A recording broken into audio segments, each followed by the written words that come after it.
So the festive season has once again been marred by a tragedy on our roads, with over 1,500 lives being lost.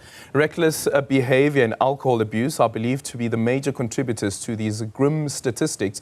In response, the Transport Deputy Minister has proposed a controversial measure, an alcohol levy. Will this be a solution to combat accidents on the road? Let's now bring in the health economist from WITS, Dr. Mkhuleko, as well as the National Liquor Traders, Ntimane, who's joining us in studio to have this conversation. Lucky, a very good morning to you. Thank you so much for making time for us. We're going to start off with you.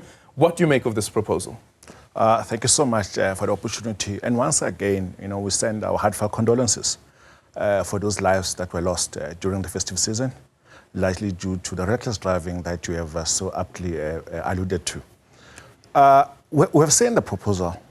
We are not shocked, and the reason why we're not shocked is that back in November last year, the National Treasury made a raft of proposals with regards to policy and the taxation thereof of alcoholic products. And we were then invited to make submissions. In fact, the original deadline, I think, was 13 December. And we wrote a letter asking for an extension, which was duly granted for the 14th of February. And the National Treasury was very broad in their proposals, which we take to heart, but also we appreciated the fact that it was meant to be an engagement format. We're not just told what needs to happen, but the proposals were put on the table for us to engage on. And some of the issues that were highlighted by the Deputy Minister are actually contained in those draft proposals. So our question then will be, is the Minister or Deputy Minister adding to what has been proposed by National Treasury, or is there a completely new set of conditions or proposal that is making? It will be interesting to see. But we need to add and emphasize that as National Liquor Traders, we do understand and welcome any suggestion that will help us to fight the issue of alcohol abuse in the country. I think we've managed, in the past couple of years to sweep this issue under the carpet. So any conversation that will bring us to the table to find a solution, we should welcome. But do you think that a levy, in addition to what we currently have with the so-called syntax, is the answer? No, we don't think there's an answer because there's no science behind that. And if we look deeper, there's not even common sense behind it. I think these proposals that are made in jest and laden with high emotions do not really help us, because we are sitting here now in January talking about the issues that link to alcohol in December. We are going to do the same thing next year. Why can't we then find a lasting solution that is going to ensure that we move forward as a country?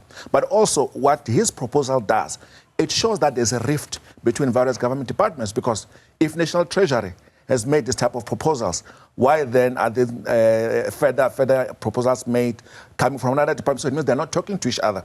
But in order for us to fight the issue of alcohol abuse in the country, we need a formal strategy that is going to involve everyone. It cannot be fought by the alcohol industry. It cannot be fought by the taverners themselves. But it requires a holistic approach that requires civil society, communities, and government and other NGOs that have an interest in ensuring that we fight alcohol abuse in South Africa once and for all. Dr. Mkhuleko, thank you so much for joining us for this conversation as well. What do you make of the proposal on top of what has already been proposed by Treasury? Is this the right answer? Of course, it will increase the price. But if we look at the relation between syntax and alcohol consumption over the past years, syntax always increases, but we've never really seen this leading to a reduction in alcohol consumption. Thank you very much, Adrian. I'll start by saying we have also submitted a proposal to National Treasury regarding the excise tax. We believe that the excise tax is an appropriate policy that should be introduced in order for us to be able to reduce the alcohol consumption that we have observed in this country. Quite a number of people have died over the years. The stats are there to tell. Per annum, we've got about 36,000 people, up to 2,000 who die in South Africa, let alone those that we have lost during December. Coming to the proposal that was then made by the Deputy Minister, we believe that anything that will have positive effects or reduction into the alcohol consumption in this country needs to be taken into consideration. We also believe that we need evidence-based initiatives that will inform the decisions that are then made by government. Yeah, but do you think that this is evidence-based? Is there correlation, considering what Lucky had also emphasized just a bit earlier on as well? I believe that the first point that we should be speaking on is the proposal that have been submitted to the National Treasury. I believe that that is the first point that should be given attention because on those proposals we have submitted to National Treasury, there is a clear indicator of what has worked outside the country and what we think might work, such as the excise tax in this scenario. I understood the proposal by the Deputy Minister as a response to the report that was made on Monday. But I strongly believe that we need evidence-based decisions based on these matters. But anything that that harms our lives, I strongly believe that it should be taxed. It should hit hard on our pockets if we are to be in a better society in South Africa. Yeah, I wonder what your response is to that in terms of the price of alcohol, right? And we know what happened during the height of COVID-19, where where there was regulations in terms of when alcohol could be sold and so forth.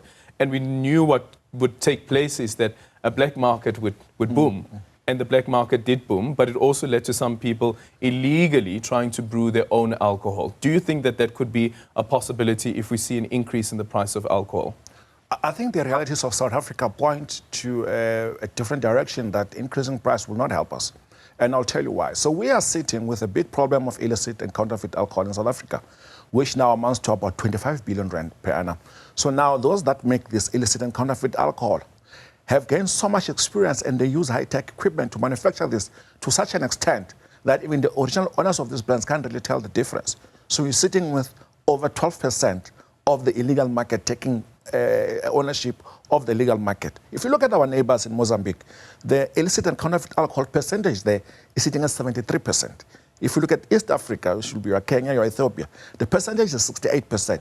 So where you introduce measures that are not sustainable, what you in fact end up doing, you kill the legal industry, but giving air to those industries that should not actually be operating, and they're killing our people equally so. So we do not think that increasing prices is going to be a solution. All we are going to do, we are going to be supporting the illicit and illegal market that we have seen thriving in South Africa. And if we do not put a stop to this, we might end up sitting with the numbers similar to what we have seen with our neighbors in Mozambique and also in East Africa. Dr. Mkhuleko, do you see that as a possibility at all?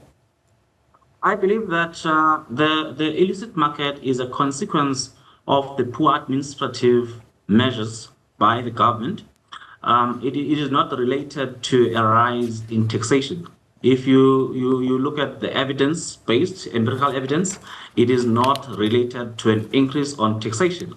And I believe that when it comes to taxation, we need an effective enforcement of collection and also to build awareness. This has to be amalgamated with awareness campaigns so that people understand the importance of this taxation and how these are intended to protect their lives. And lastly on this, I believe that when we adopt such an initiative, such as the excise tax, in this case scenario, you need a parallel monitoring and evaluation of activities so that you can be able to deal with unintended consequences.